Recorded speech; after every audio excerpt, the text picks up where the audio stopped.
قانعی هستم. چرا؟ چون که دخترها هیچ چیز از خدای بزرگ نمیخوان الا یه شوهر. رفتار دخترها با هم فرق میکنه.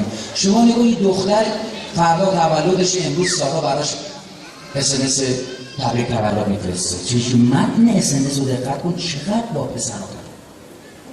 فرشتای مهربون خوشگلم، خوش اومدی به این دنیا، تولدت مبارک. اونم خوشحال میشه میگه وای میشی.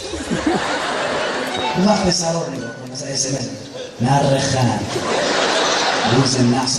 حالا عجیبه ها از این شوخی کردناشون. ببین پسره میگه این روز ما سر کلاس بشینیم مثل موسیقی که بنزین ریختیم ما پیش اخلاق پسره من داره 3 تا میخ گذاشتم و از این اسیدم ریختم مثل شلوارش به وقتی میشینیم بلند شد. شما اسپری بپاش تو صورتش، من سندارشان رو تو کلک با لگر بالا تو کلیه‌اش من میشینه میخندیم. اون وقت دخترها میاد میکنه من مدادشو برمیدارم، تو بباش نگو دست من، میگه باشه هیجانی داری.